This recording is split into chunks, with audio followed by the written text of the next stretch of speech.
এই একদম চুপ, ডাকাতি করতে আইছি। ডাকাতি করতে আইছো ভালো কথা, আমার ঘর নোংরা করবা না, আজকে আমার বুয়া আসে নাই। এই সাবধানে, এটা আমার জামাই অনেক কষ্ট করে অর্জন করা। এই আলমারি খুলে বা যাই করো, যা ইচ্ছে তা নিয়ে যাও, কিন্তু আমার কাপড় চোপড় আউলাবা না, 2 দিন আগে কিন্তু গুছাইছি। ব্যাগ ট্যাগ যা আছে সব দিয়ে যাও, কিন্তু ড্রেসিং টেবিলের গ্লাসটা যাতে না খোলা থাকে, বন্ধ করে দিয়ে যাবা।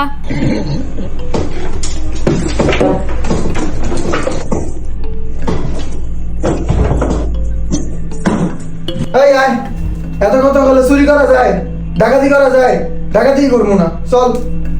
কিরকম অভদ্র অভদ্র, একটু দরজাটাও লাগাই দেওয়া যায় নাই। আমি পারি না আর পারি না, আমি কেন মরি না।